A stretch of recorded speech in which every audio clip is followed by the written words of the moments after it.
আজ একটু মাংস রান্না করব, তাই মাংসটা কেটে নিয়েছি। মাংসটা একেবারে মেখে বসিয়ে দেবো, যেহেতু স্কুলে যেতে হবে। আবার চিন্তা করলাম আগামীকাল আমাকে সকালে যেতে হবে, তাই মুরগিটা রান্না করা থাকলে আজও খাওয়া যাবে, কালকেও খাওয়া যাবে। তাই এই যে মশলাগুলো দিয়ে দিলাম, হলুদের গুঁড়ো মানে সরি আদা বাটা, রসুন বাটা, জিরে বাটা, আর এই যে এখন গুঁড়ো মশলাগুলো দিয়ে দিচ্ছি। ধনিয়ার গুঁড়ো, মরিচের গুঁড়ো, এটা দিয়ে এখন সরিষার তেল দিয়ে মাখিয়ে একেবারে বসিয়ে দেব। কারণ মাংস রান্না করা, মুরগি রান্না করা খুবই সহজ, আর এইভাবে বসিয়ে দিলে তো আরও তাড়াতাড়ি হয়ে যায়। ইচ্ছা করে না, যেহেতু সকালবেলা এত রান্নাবান্না করতে ইচ্ছে করে না, তারপরও তো করতে হবে, খেতে হবে। আর ওই যে দারুচিনি আর তেজপাতাটা একটু দিয়ে দিলাম, দিয়ে এখন একটু ঢেকে রাখলাম। আর এই মুরগিগুলো হতে তো বেশি সময় লাগে না, অনেকটা জল বেরিয়েছে। এখন একটু কষিয়ে তারপরে আলু দিয়ে দেব, কারণ আজকে আলুটাও আর ভাজি করলাম না, ইচ্ছে করে না। আগে মানে স্কুল না থাকলে বা চাকরি যখন না করতাম খুব আয়েশ করে রান্না করতাম, কিন্তু এখন মনে হয় কি খাওয়ার জন্য যতটুকু করা ততটুকুই। আসলে এরকমই, একটা পেতে হলে আর একটা ছাড়তেই হবে, আর খারাপও লাগে না। তাই এখন আর আলু ভাজাভাজি করার ওইসব ছেড়েই দিচ্ছি। এই যে মাংসটা প্রায় হয়ে আসছে, আলুটাও দিয়ে দেব।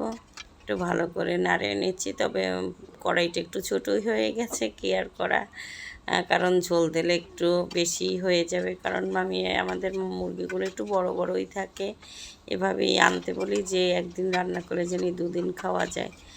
কারণ প্রতিদিন রান্না করাটা একটা প্যারা, কিন্তু তারপরেও তো আমাদের করতে হবে, কারণ আমরা বাঙালি। আমাদের ওই হাতে রান্না করে খাওয়াটাই ভালো লাগে। বাহিরের খাবারটা আমরা মানে বাহিরের খাবারটা খেতে তো অভ্যস্ত না, ওটা কেন জানি ভালো লাগে না। এই কারণে এখন এই যে মশলাটা কষানো প্রায় হয়ে গেছে, আর লেগেও পড়তেছে। আর এই কড়াইগুলো দেখতে খুবই সুন্দর থাকে, কিন্তু একবার রান্না করলে লালচে হয়ে যায় গায়ে, তাই এটা পরিষ্কার করা আরও কঠিন, কিন্তু তারপরও সুন্দর তো লাগে। এরপর চিন্তা করছিলাম আর একটা কড়াই মানে কিনবো একটু বড় দেখে, কিন্তু আর হচ্ছে না। সময় মানে সময় হচ্ছে না, স্কুলে চাকরিটা করে অনেকটা সময় চলে যায়। তবে ভালোও লাগে, কারণ হাউস ওয়াইফ জিনিসটা কেন জানি কখনো মানতে পারছি না। মাঝখানে চাকরি করেছি, আবার কতদিন করেছিলাম না, আবার এখন চাকরি করতেছি, ভালোই লাগতেছে। এই যে জলটাও দিয়ে দিলাম, কাঁচামরিচ একটু দিয়ে দিলাম। মাংস হয়েই গেছে, এখন নামানোর আগে একটু গরম মশলার গুঁড়ো দিয়ে দেব। এটা হলেই মাংসটাও হয়ে যাবে। আর লাউটাও কেটে নিয়েছি, কারণ সেদিন একটা বিশাল লাউ নিয়ে আসছিল, সেটা দিয়ে একদিন মুগ ডাল রান্না করলাম, তারপর অনেকটা আছে। আজকে চিন্তা করলাম একটু চিংড়ি মাছ দিয়ে রান্না করবো। আর এই যে গরম মশলার গুঁড়োটাও দেওয়া হয়ে গেছে, একটু ঝোল রাখবো, কারণ দুদিন জানি খাওয়া যায়, আবার জাল দিলে তো কমে যায়। এই যে এখন আবার লাউটা বসাবো, তাই এই যে তেল দিয়ে দিলাম, একটু কালি জিরা ফোড়ন দেবো, আর কয়েকটা চিংড়ি মাছ দেবো। চিংড়ি মাছটা তো খাওয়া উচিতই নি, তারপরে যে লাউটায় চিংড়ি মাছটা না দিলে ভাল লাগে না। কালি জিরা ফোড়ন দিয়ে দিলাম, আর কালি জিরা ফোড়ন দিলেই চেয়ারম্যান স্যারের কথা আমার খুবই মনে পড়ে, কারণ স্যার আমাকে নিয়ে মজা করে আমি নাকি ইলিশ মাছে খালি কালি জিরা দিয়েই রান্না করি।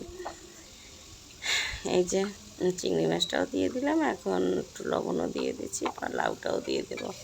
মানে শরীরটা আবার আবার একটু খারাপ হয়ে গেছে, কথাটা ভয়েসটা দিচ্ছি, তাও কেমন জানি শ্বাসটা ঘন হয়ে আসতেছে। মানে শ্বাসকষ্ট রোগটাই এত খারাপ, এটা জানি না আদৌ কি ভালো হবে কিনা। দুই একদিন ভালো থাকি, আবার সেই একই অবস্থা। আর আগামীকাল সকালে ঘুম থেকে উঠতে হবে, এটা মানে টেনশন করতে করতে আমি অস্থির হয়ে গেছি, কারণ আমি সকালে ঘুম থেকে উঠলে না আমার অনেক খারাপ লাগে। কিন্তু চাকরি করলে তো আর এটা করা যাবে না, আগামীকাল যেতেই হবে।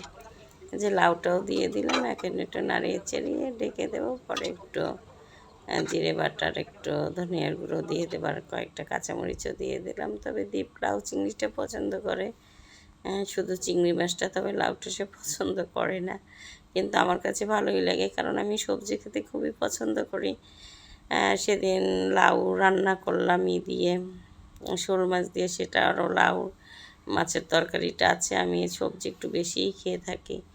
আর এই যে এখন একটু ধনিয়ার গুঁড়ো দিয়ে দিলাম, আর একটু জিরে দিয়ে দেবো, এই যে জিরের গুঁড়ো দিয়ে দিলাম।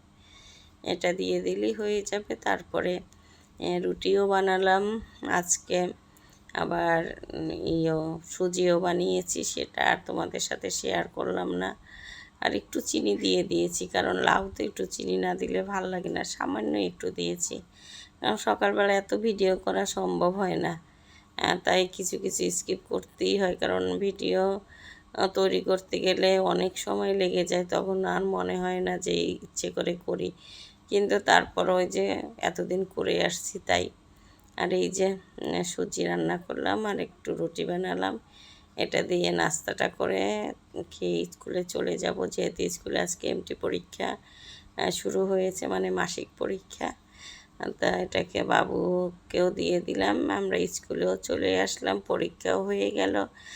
তারপরও তো অফিসিয়াল অনেক কাজ থাকে বিকেলবেলা, এটা বিকেল কি সন্ধ্যার দিকে আমরা কাজ করতেছিলাম, পরে ক্ষুধা লেগেছে, অনেক খাবার চলে আসছে, মোগলাই, তারপরে চাপ, নান, রুটি। কিন্তু ওখানে বসে খেলাম তো খুব খারাপ লাগলো, বাবুকে আবার ফোন দিলাম, ও পছন্দ করে। পরে আসার সময় আবার বাবুর জন্য নিয়ে আসলাম, ও মজা করে খেলো। আসলে মায়েদের এরকমই, বাচ্চারা না খেলে কেন জানি প্রায় সময় খেয়ে থাকে কিন্তু ভালো লাগে না।